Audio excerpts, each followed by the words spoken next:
نحمده ونصلي ونسلم على رسوله الكريم اما بعد فاعوذ بالله من الشيطان الرجيم بسم الله الرحمن الرحيم ولا يحسبن الذين يبخلون بما آتاهم الله من فضله وخيرا لهم بل هو شر لهم سيطوقون ما بخلوا به يوم القيامة صدق الله العظيم وصدق رسوله النبي الكريم۔ سوشل میڈیا کے ناظرین، آج ایک مرتبہ پھر نیا موضوع لے کر حاضر ہوں۔ آج ہم زکوٰۃ کے متعلق سنیں گے قرآن و احادیث کی روشنی میں کہ زکوٰۃ ادا کرنے کی کیا فضیلت ہے اور نہ کرنے کی کیا وعید ہے، اور اسی طرح عشر بھی اس کے ساتھ تعلق رکھتی ہے کہ جو زمین سے پیداوار حاصل ہوتی ہے اور اس زمین سے اس پیداوار کی جو زمین سے منافع حاصل کرنا مقصود ہوتا ہے تو اس کے اندر بھی زکوٰۃ فرض ہوتی ہے، جسے ہم شریعت کے اندر عشر کے نام سے جانا جاتا ہے۔ تو آج ہم اس سیشن کے اندر زکوٰۃ کے متعلق سنیں گے، اگلا جو سیشن ہوگا ہم عشر کے متعلق سنیں گے۔ تو میں نے آیت کریمہ جو پڑھی ہے اس میں اللہ تبارک و تعالیٰ پارہ 4 سورہ آل عمران کی آیت نمبر 180 کے اندر ارشاد فرماتا ہے وَلَا يَحْسَبَنَّ الَّذِينَ يَبْخَلُونَ بِمَا آتَاهُمُ اللَّهُ مِنْ فَضْلِهِ وَخَيْرًا لَهُمْ، اور وہ لوگ کہ جو بخل کرتے ہیں، اللہ عز و جل نے جن کو اپنے فضل سے مال عطا کیا ہے وہ اس مال کے اندر بخل کرتے ہیں، وہ ہرگز یہ گمان نہ کریں کہ یہ ان کے لیے بہتر ہے، بل ہوا شر لہم، بلکہ یہ ان کے لیے شر ہے، برائی ہے۔ ان قریب یہ مال، جس مال کے اندر یہ انہوں نے بخل کیا تھا، بروز قیامت ان کے گلی کا توق ہوگا، گلی کے اندر توق ڈالا جائے گا اس مال کو۔ تو اس آیت مبارکہ کے اندر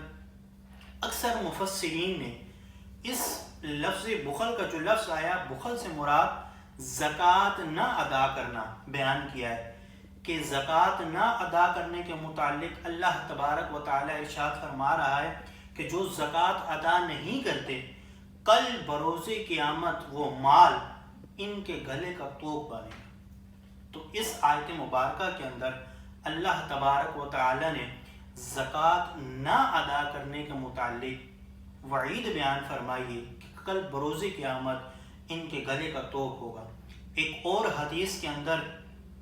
صحیح بخاری کی حدیث ہے کہ حضور علیہ السلام نے ارشاد فرمایا کہ جس شخص کو اللہ عز و جل نے مال عطا فرمایا ہے اور اس مال سے اس نے زکوٰۃ ادا نہ کی، کو کل بروز قیامت وہ مال سانپ بن کر توق کی طرح لپٹے گا، اور یہ ڈستے ہوئے یہ کہہ کر ڈستا جائے گا کہ میں تیرا مال ہوں، میں تیرا خزانہ ہوں۔ جو حضرات، جو لوگ زکوٰۃ ادا نہیں کرتے، کل بروز قیامت وہ مال سانپ کی شکل اختیار کرے گا اور یہ کہہ کر ڈستا جائے گا کہ میں تیرا خزانہ ہوں، میں تیرا مال ہوں۔ یہ زکوٰۃ نہ ادا کرنے کی وعید ہے کہ جس کے اندر حضور علیہ السلام نے خود ارشاد فرمایا، صحیح بخاری کی حدیث ہے کہ وہ سانپ کی شکل اختیار کرے گا، وہ مال بروز قیامت سانپ کی شکل اختیار کرے گا اور اس کے گلے کا توق بنے گا، یہ کہہ کر ڈستا جائے گا کہ میں تیرا مال ہوں، میں تیرا خزانہ ہوں۔ تو کوشش کریں کہ جب آپ کے اوپر زکوٰۃ ضروری ہو تو اپنے مال سے زکوٰۃ کی ادائیگی کریں۔ آگے اب ہم سنتے ہیں کہ زکوٰۃ کی شرائط کیا ہیں، زکوٰۃ کن لوگوں پر ضروری ہے۔ تو ان شرائط کو بیان کرنے سے قبل میں کچھ چیز عرض کرنا چاہوں گا کہ جو ان شرائط کے اندر کچھ ورڈز یوز ہوں گے، ان الفاظ کو پہلے سمجھنا ضروری ہے کہ ان شرائط کے اندر کچھ الفاظ جو یوز ہو رہے ہیں ان کے اندر ایک یہ ہے کہ نصاب کا دین سے فارغ ہونا ہے۔ دین سے فارغ ہونا بھی کہا گیا ہے اور نصاب بھی کہا گیا ہے۔ پہلے ہم سنتے ہیں کہ نصاب زکوٰۃ کا کیا ہے۔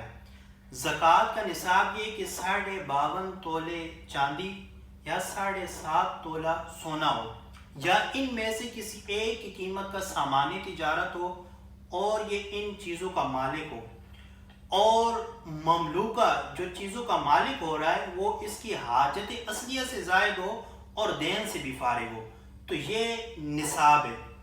یہ نصاب بیان کیا گیا 7.5 ہونا ہو، یا ان میں سے کسی ایک کی قیمت کا سامان تجارت ہو اور یہ حاجت اصلیہ سے زائد ہو اور دین سے بھی فارغ ہو، یہ زکوٰۃ کا نصاب بیان کیا گیا۔ اور ایک لفظ یہ بھی یوز ہوگا کہ پورا سال مکمل ہو جائے۔ سال مکمل ہونے کا مطلب یہ ہے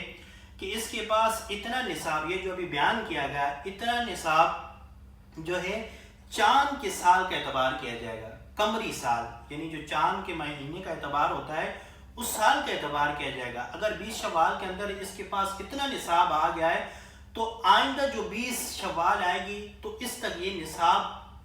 ہوگا، تو یہ پورا سال اس کا کہلائے گا، اس پر زکوٰۃ ادائیگی کرنا یہ ضروری ہوگی۔ اور اسی طرح نصاب کا حاجت اصلیہ سے بھی زائد ہونا، یہ بھی ایک الفاظ یوز ہوگا، تو اس کا مطلب یہ کہ حاجت اصلیہ کا مطلب یہ ہوتا ہے کہ جس کے بغیر انسان کا زندگی گزارنے کے اندر اس کی ضرورت ہوتی ہے، جیسے رہنے کا مکان ہے، تو اب یہ کیا ہے، حاجت اصلیہ کے اندر داخل ہوگا، اس کے بغیر گزارا نہیں ہوتا، تو اس کو حاجت اصلیہ قرار دیا جا رہا ہے۔ اور اسی طرح مال نامی ہونا، یہ بھی لفظ یوز ہوگا۔ مال نامی کا مطلب یہ ہوتا ہے کہ مال بڑھتا رہے، تو مال بڑھنا یہ سونا چاندی کے اندر ہوتا ہے، کرنسی کے اندر ہوتا ہے، اور مال تجارت کے اندر ہوتا ہے۔ سونے چاندی کے اندر اس طرح ہوتا ہے کہ جب اس کو فروخت کیا جاتا ہے تو اس صورت کے اندر کیا ہے، اس کی قیمت اپ ڈاؤن ہوتی رہتی ہے، اور اسی طرح جو مال تجارت ہے جب اس کی بھی خرید و فروخت کی جاتی ہے تو بس اوقات منافع زیادہ ہو جاتا ہے اور کم ہو جاتا ہے، تو یہ مال نامی کا بڑھنے کا مطلب یہ ہے۔ اب ہم سنتے ہیں کہ اولاً جو زکوٰۃ ابتداً 3 مالوں پر ضروری ہوتی ہے، وہ 3 مال، سب سے پہلا یہ ہے کہ سونے چاندی پر زکوٰۃ، نمبر 2 مال تجارت پر، اور نمبر 3 سائمہ جانور، یعنی چرائے ہوئے چھوٹے جانور۔ تو یہ 3 مال ہیں، ان پر زکوٰۃ ضروری ہوتی ہے۔ اب ہم شرائط کے متعلق سنتے ہیں کہ زکوٰۃ واجب ہونے کے لیے کتنی شرطوں کا پایا جانا ضروری ہے۔ تو زکوٰۃ جو ہے اس کی 10 شرائط بیان کی گئی ہیں۔ نمبر 1 مسلمان ہونا، نمبر 2 بالغ ہونا، نمبر 3 عاقل ہونا، کہ نابالغ پر زکوٰۃ ضروری نہیں ہوتی، اور نمبر 4 وہ آزاد ہو، اور نمبر 5 وہ مال کی مقدار نصاب کا مالک ہو، یعنی جتنا نصاب بیان کیا گیا ہے اتنی مقدار کا مالک ہو، اور 6ٹھی شرط یہ ہے کہ پورا نصاب کا وہ مالک ہو، یعنی پورے طور پر وہ اس کی ملکیت میں ہو، اس پر کسی کا قبضہ نہ کیا گیا ہو، اور 7ویں شرط نصاب کا حاجت اصلیہ سے زائد ہونا، اور 8ویں شرط یہ بیان کی گئی کہ نصاب کا حاجت اصلیہ سے بھی زائد ہونا ہو، اور 9ویں شرط یہ بیان کی گئی کہ مال نامی ہو، یعنی بڑھنے والا ہو، جو بیان کیا گیا، اور اسی طرح 10ویں شرط یہ ہے کہ اس مال پر پورا سال گزر چکا ہو۔ تو یہ 10 شرائطیں، ان 10 شرائط کی بنا پر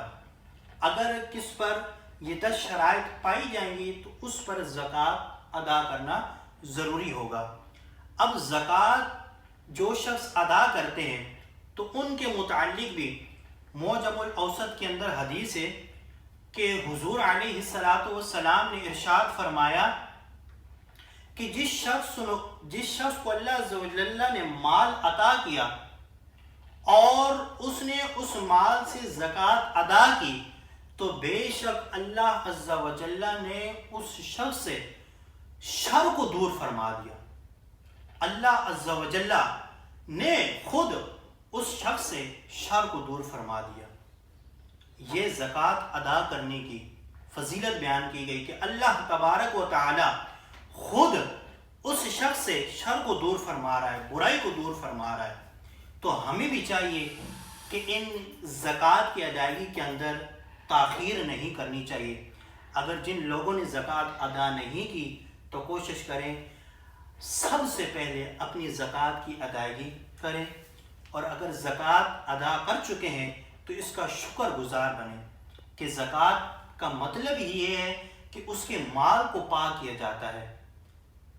کیوں مال کو پاک کیا جاتا ہے؟ یہ تزکیہ نفس ہوتا ہے کہ نفس کی پاکیزگی ہوتی ہے اور مال کی پاکیزگی بھی ہوتی ہے. جب آپ کسی کو مال دیتے ہیں تو گویا کہ اس نے آپ کے مال سے جو میل تھا وہ لے لیا ہے. اس کا بھی شکر ادا کریں کہ زکوٰۃ لینے والے بھی لوگ موجود ہیں. تو کوشش کریں جن حضرات نے مال میں سے اپنی زکوٰۃ ادا نہیں کی تو اپنی مال کی زکوٰۃ کی ادائیگی کریں، اور جن ادائیگی کر چکے ہیں وہ اللہ تبارک و تعالیٰ کا شکر ادا کریں کہ اللہ تبارک و تعالیٰ خود اس شخص سے شر کو دور فرما رہا ہے. اللہ تبارک و تعالیٰ سے دعا ہے کہ ہمیں زکوٰۃ کی ادائیگی بر وقت کرنے کی توفیق عطا فرمائے، اور زکوٰۃ ادا کرنا کل بروز قیامت ہمارے لیے ذریعہ نجات فرمائے. وما علینا الا البلاغ المبین.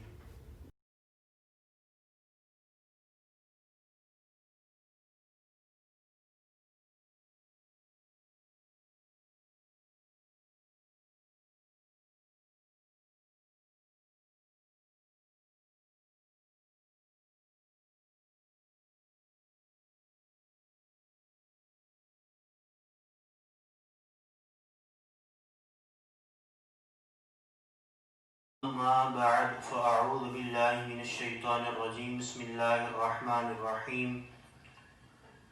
فصل